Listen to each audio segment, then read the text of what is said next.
دین کا کام کریں پارلیمنٹ کے اندر جا کر، نظام مصطفیٰ کے نفاذ کی بات کریں پارلیمنٹ کے اندر جا کر، اور پاکستان کے اندر اسلام کا نظام نافذ کریں، قرآن کا نظام نافذ کریں۔ یہ قرآن اللہ نے اتارا اس لیے کہ پڑھ لو، یہ تو بہت اچھی بات، لیکن اصل چیز یہ ہے کہ اس کو پڑھ کر اس کو سمجھو اور اس کے علوم کو حاصل کر کے پھر اس پر عمل کرنے کی کوشش کرو، اور اس کے نظام کو جو قرآن نظام لے کر آیا ہے، جو احکامات لے کر آیا ہے، اس احکامات کو اپنے ملک کے اندر نافذ کرو، تمہارا ملک کئی جگہ پہنچتا چلا جائے گا۔ لیکن افسوس ہم نے قرآن کو چھوڑ دیا ہے، قرآن پڑھنا بھی چھوڑ دیا، قرآن کو سمجھنا بھی چھوڑ دیا، قرآن پر عمل کرنا بھی چھوڑ دیا۔ یہی وجہ ہے کہ ایک وہ زمانہ تھا جب ہم نے نیا نیا پاکستان حاصل کیا تھا، اس لیے حاصل کیا تھا کہ قرآن کا نظام لائیں گے۔ یہ میں نہیں کہہ رہا، خود کہا ہے کہ عالم ہے قائد اعظم نے کہ ہم نے خطہ اس لیے حاصل کیا ہے کہ اس کے اندر قرآن کا نظام نافذ کریں گے ہم، لیکن ہم بھول گئے پاکستان حاصل کرنے کے بعد پھر سزا بھی ملی ہمیں، آدھا ملک ہمارا ہاتھ سے چلا گیا۔ اب یہ بچا کچا ملک ہے، کہہ رہے ہیں حکمرانوں کو خدا کے واسطے اس کے اندر اسلام کا نظام نافذ کرو، لیکن نہیں اسلام کا نظام نافذ کر رہے۔ وہ کہتے ہیں صاحب ہم تو کیا نام ہے اس کی معیشت تو کہیں سے بھی پہنچا دیں گے۔ ارے پہنچ نہیں گئی، تباہ ہو گئی ہے، کار مذلت میں جا رہی ہے، اس لیے کہ تم قرآن کے خلاف عمل کر رہے ہو۔ اللہ فرماتا ہے سود کا لین دین کرنے والا مجھ سے جنگ کر رہا ہے۔ اب بتائیے اللہ سے جنگ کر کے کوئی جیت سکتا ہے؟ نہیں جیت سکتا۔ آپ کی تمام معیشت ملک کی جو ہے وہ چل رہی ہے سود کے اوپر۔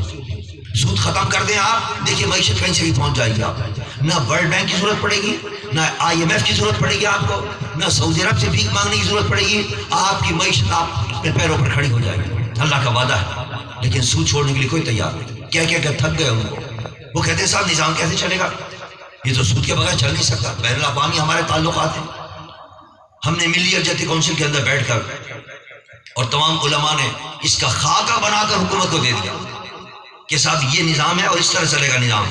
آپ فکر نہ کریں، اگر آپ سود ختم کر دیں گے تو کوئی دقت پیش نہیں آئے گی بین الاقوامی تعلقات کے اندر بھی آپ، اور اللہ بھی راضی ہو جائے گا اور آپ کی معیشت بھی مستحکم ہوتی چلی جائے گی۔ لیکن پھر بھی سود کو ختم کرنے کے لیے یہ تیار نہیں، اللہ کی جنگ کر۔ تو قرآن اللہ نے اس لیے اتارا تھا، اور یہ قرآن کا علم یہ روشنی ہے کہ تمہارے دل کو روشن کرے گی، تمہارے دماغ کو روشن کرے گی، تمہارے روح کو روشن کرے گی، تمہیں صحیح عقیدے کا پتہ چلے گا۔ ٹھیک ہے نا، جب آپ قرآن پڑھیں گے تو آپ کو صحیح عقیدے کا پتہ چلے گا، ورنہ کوئی آپ کو گمراہ کر جائے گا۔ قادیانی گمراہ کر رہے ہیں صاحب، ہم بھی تو حضور کو مانتے۔ ارے بھائی تم مانتے تو لیکن آخری نبی نہیں مانتے۔ کہتے کیا ہوا اگر آخری نبی نہیں مانا؟ اب قرآن پڑھنے والا بتائے گا اس کہ قرآن پاک میں اللہ نے فرما دیا مَا كَانَ مُحَمَّدٌ أَبَا أَحَدٍ مِّن رِّجَالِكُمْ وَلَٰكِنَّ رَسُولَ اللَّهِ وَخَاتَمَ النَّبِيِّينَ۔ ہم نے اپنے محبوب کو آخری نبی بنا کر بھیجا۔ قرآن پڑھنے والا، قرآن کے معنی کو حاصل کرنے والا جواب دے گا کہ تم ہمیں بہکا نہیں سکتے ہو۔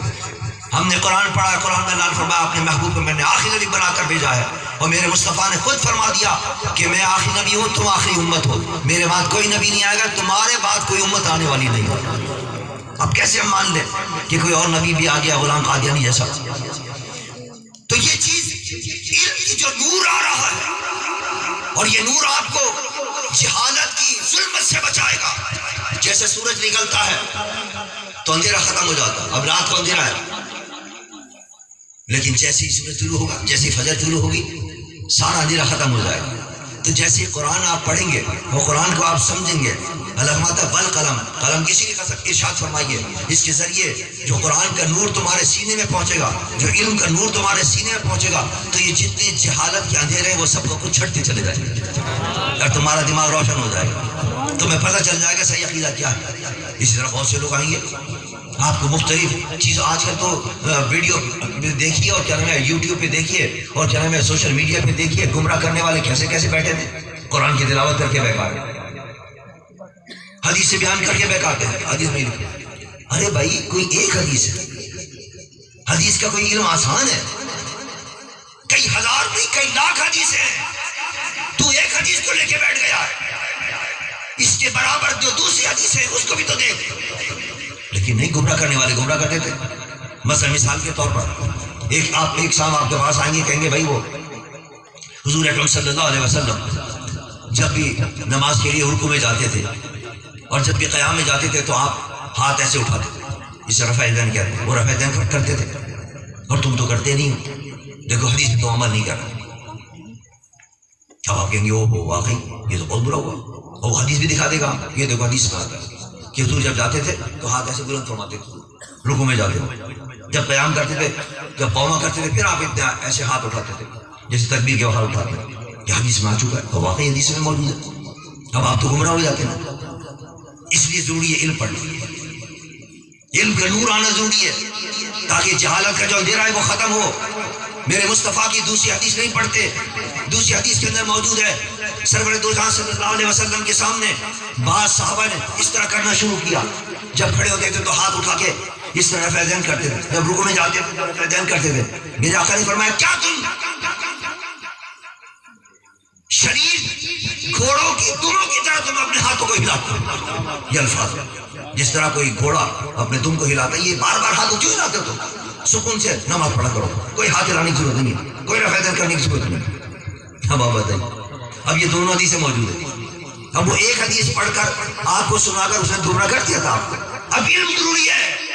علم کی قسم اس لیے اللہ نے ارشاد فرمائی ہے کہ جہالت کا اندھیرا دور ہوگا. سارا علم پڑھو مکمل. اور کیا ہے, کیا وجہ تھی؟ وجہ یہ تھی, علماء فرماتے ہیں, علماء بیان کرتے ہیں ایسا کیسے ہو سکتا ہے حضور خود رفع یدین بھی کریں اور دوسروں کو منع فرمائے. ہاں صحیح ہے, پہلے زمانے کے اندر شروع میں حضور رفع یدین کرتے تھے اور سارے صحابہ بھی کرتے تھے. اور کیوں کرتے تھے کہ نیا قانون آ رہے تھے, نئے احکامات اتر رہے تھے, نئی وحیاں لے کر جبرائیل آ رہے تھے. تو نماز کے اندر طریقے آ رہے تھے کہ نماز کس طرح پڑھنا ہے. تو کھڑے ہونا ہے, اس کے بعد رکوع میں جانا ہے, رکوع کے بعد پھر قوما کرنا ہے. تو بہت سے تو پیچھے کئی ہزار صحابہ ہوتے تھے, ان کو پتہ نہیں چلتا تھا کہ حضور رکوع میں چلے گئے یا قومے میں آ گئے. تو حضور ان کو بتانے کے لیے جب رکوع میں جاتے تھے تو ہاتھ اٹھایا کرتے تھے, پھر جب قومے میں جاتے تھے پھر ہاتھ اٹھاتے تھے تاکہ ان کو پتہ چل جائے کہ میں نے قوما کیا ہے, اب میں نے جلسہ کیا. لیکن جب سب کو نمازیں آ گئی, جب سب نے نمازیں سیکھ لی اچھی طرح, تو پھر حضور نے ان کو منع کر دیا کہ اب ہاتھ اٹھانے کی ضرورت نہیں ہے, اب ہاتھ میں اٹھایا کرو, اب تو تمہیں اچھی طرح نماز آ گئی ہے بالکل. اب دیکھیے دونوں حدیثوں پر عمل ہو گیا, دونوں حدیثوں کو ہم نے مان لیا. اب ایک آدمی ایک حدیث سنائے آپ کو اور دوسری نہ سنائے, آپ کو گمراہ کر دے گا. اس لیے اللہ فرماتا ہے نون والقلم وما یسطرون. ہم قلم کی قسم اس لیے ارشاد فرما رہے ہیں کہ پورا علم حاصل کرو قرآن کا, پورا علم حاصل کرو حدیث کا. جب قرآن و حدیث کا علم حاصل کرو گے تو جو تمہارے دماغ کے اندر جہالت کا اندھیرا ہے وہ جھٹتا چلا جائے گا اور نور سے تمہارا دماغ روشن ہو جائے گا. اور یہ کام کیا حضرت امام اعظم ابو حنیفہ رحمۃ اللہ تعالیٰ نے, کتنا کام آسان کر دیا ہمارا. اب کئی لاکھ حدیثیں پڑھنا اور اس کو سمجھنا کتنا مشکل کام ہے, لیکن یہ اللہ جزائے خیر دے امام اعظم ابو حنیفہ رحمۃ اللہ علیہ کو, انہوں نے یہ کام آسان کر دیا کہ تمام احادیث کو دیکھ کر, قرآن کی تمام آیات کو دیکھ کر اور مسئلہ اس میں سے نکال کر ہمیں بتا دیا کہ اس مسئلے پر اس طرح عمل کرو, اس پر عمل کرو گے سمجھ لو تم نے تمام حدیث پر عمل کر دیا. کتنا کام آسان ہے. اسی لیے میرے مصطفیٰ نے حضرت امام اعظم تو حضور کے کئی سال کے بعد آئے نا, تابعین تھے وہ, لیکن میرے مصطفیٰ نے امام اعظم کے آنے سے پہلے امام اعظم کی شان بیان کر دی. فرمایا فارس کے اندر ایک شخص آئے گا, فارس کے اندر میری امت میں ایک شخص پیدا ہونے والا ہے اور اس کی شان یہ ہوگی کہ سریا میں بھی اگر علم ہوگا تو وہاں سے بھی علم لے کے آ جائے گا اور تم تک علم پہنچا دے گا. تو امام اعظم کا ہم پر احسان ہے, امام اعظم ابو حنیفہ رحمۃ اللہ علیہ کا, کہ انہوں نے یہ فقہ ہمیں مکمل کر کے دے دی ہے. ہمیں چاہیے کہ اس فقہ پر عمل کریں, قرآن کے نور سے اپنے سینوں کو روشن کریں, قرآن کو پڑھیں, قرآن کی تلاوت کریں. اس کی تلاوت کے اثرات آپ کے جسم پر بھی پڑیں گے اور آپ کی روح کے اوپر بھی پڑیں گے.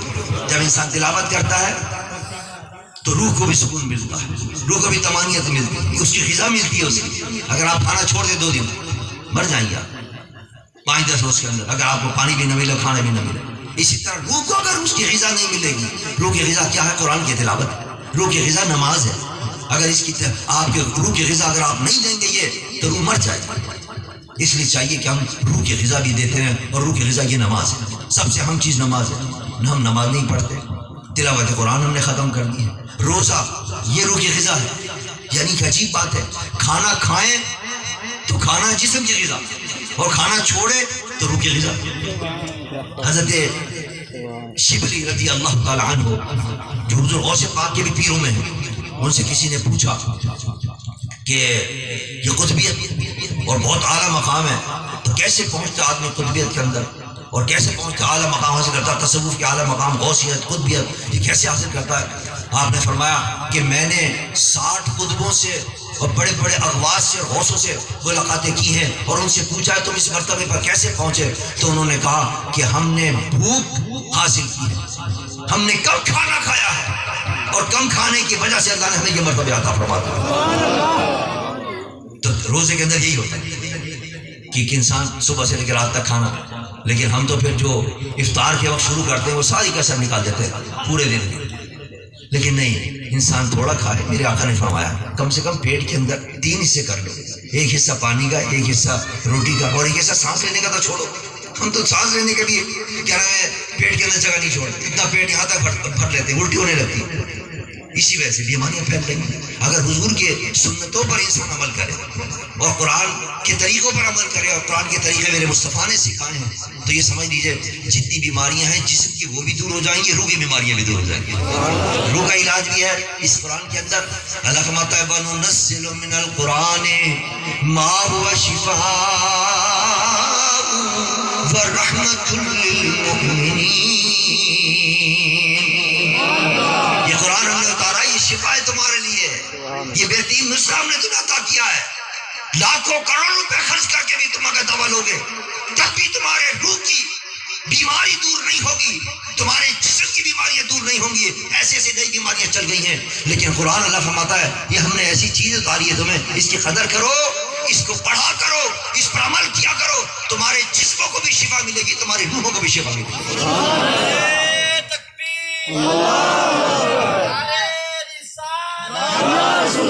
بہرحال میں مبارکباد دیتا ہوں حضرت مولانا اعلیٰ یار نعیمی صاحب کو کہ جنہوں نے ماشاءاللہ یہ مدرسہ چلا رہے ہیں، یہ بچے آج ماشاءاللہ حفظ کر کے یہاں سے جا رہے ہیں۔ اللہ تعالیٰ ان کے سینوں کو قرآن سے روشن کرے، ان کے والدین کے متعلق سنتے کیوں آپ قاری صاحب سے، علامہ رمضان صاحب سے کہ قیامت کے دن ان کے والد کے جو حافظ ہوگا اس کے والد کے سر پر تاج رکھا جائے گا محشر کے میدان میں، جس کی روشنی سورج کی روشنی سے بھی زیادہ ہوگی، یہ دکھانے کے لیے کہ یہ حافظ کا والد ہے۔ تو پھر اندازہ کیجیے خود حافظ کی کیا شان ہوگی، حافظ کا کیا مقام ہوگا۔ تو ماشاءاللہ یہاں حفظ کر کے بچے جا رہے ہیں، قابل مبارکباد ہیں، وہ اساتذہ بھی، وہ پڑھنے والے بھی، وہ پڑھانے والے بھی قابل مبارکباد ہیں، اور بھیجنے والے والدین بھی قابل مبارکباد ہیں۔ ورنہ تو آج تو ہمارے شہروں کا عالم یہ ہے کہ بچہ پیدا ہوتے ہی جناب انگریزی اسکول میں ڈال دیتے، اور ہمارے حیدرآباد اور کراچی کے اندر تو آپ حیران ہوں گے 50,000 روپے فیس مہینے کی، 50,000 روپے فیس انگریزی اسکولوں کی، وہ دینے پہ راضی ہو جاتے ہیں۔ لیکن یہاں مفت میں اگر قرآن پڑھا جائے تو یہاں نہیں بھیجتے پڑھنے کے، اور یہ پتہ نہیں کہ حفظ کرنے والے کا کیا مقام ہوگا اور کیا مرتبہ ہوگا، قیامت کے دن پتہ چلے گا۔ اور اگر وہ علم حاصل کر لے، میں مولانا علیہ سے کہوں گا کہ آپ یہاں درس نظامیہ میں مدرسہ شروع کیجیے، اور اگر یہاں پڑھ لیں بچے ان کو شوق دلائیے تو قریب کے اندر ہے آپ کا جامعہ زبیر بن محمود جو محمود آباد کے اندر ہے، وہاں بھیج دیے بچوں کو۔ الحمدللہ ہم نے اس علاقے کے اندر ایک ایسا معیاری ادارہ قائم کیا ہے کہ جہاں عصری علوم بھی پڑھائے جا رہے ہیں اور دینی علوم بھی پڑھائے جا رہے ہیں۔ اکثر لوگ یہ اعتراض کرتے ہیں، حکومت والے یہی اعتراض کرتے ہیں، ارے صاحب وہ آپ کے جو بچہ نکلے گا پڑھ کے وہ بیچارہ پرانے زمانے کا ہوگا، اس کو جدید علم کا پتہ ہی نہیں ہوگا۔ لیکن نہیں، الحمدللہ ہمارے یہاں جدید علوم بھی پڑھائے جا رہے ہیں، جو برا وجہ نصاب ہے وہ بھی پڑھائے جا رہے ہیں، matric, inter, B A, M A یہ بھی کرایا جا رہا ہے، اور ساتھ ساتھ اس کو علوم شرعیہ اور علوم دینیہ بھی پڑھائے جا رہے ہیں۔ جہاں وہ میٹرک اور انٹر اور بی اے کی سند اپنے پاس رکھتا ہے، وہاں عربی کی الشہادۃ العالمیہ اور شہادۃ العالمیہ بھی اس کے پاس ہوا کرتی ہے۔ یہی وجہ ہے کہ پورے پاکستان کے اندر بڑے بڑے مدارس موجود ہیں، لیکن رکن الاسلام جو ہمارے حیدرآباد کے اندر ہے اور اس کی شاخ یہاں ہے، اس کو یہ اعزاز حاصل ہے کہ دنیا کی سب سے قدیم اور سب سے بڑی یونیورسٹی جو مصر کے اندر ہے، جس کو جامع ازہر کہتے ہیں، جامع ازہر نے ہماری سند کو تسلیم کیا ہوا۔ ہماری جو سند لے کے جاتا ہے طالب علم، اس کو وہاں داخلہ مل جاتا ہے۔ اگر انٹر کی سند لے کے جائے گا تو اس کو بی اے میں وہاں داخلہ مل جائے گا، بی اے کی ہماری سند لے کے جائے گا جسے الشہادۃ العالیہ کہتے ہیں تو وہاں الشہادۃ العالمیہ میں اس کو داخلہ مل جائے گا، اور ایم اے کی سند لے کے جائے گا تو کیا نام ہے اس کو پی ایچ ڈی کے اندر، ڈاکٹریٹ کے اندر اس کو کیا نام ہے وہاں داخلہ ملے گا۔ بہت سے طلبہ الحمدللہ وہاں گئے ہوئے ہیں، وہاں سے فارغ ہو کے آ چکے ہیں۔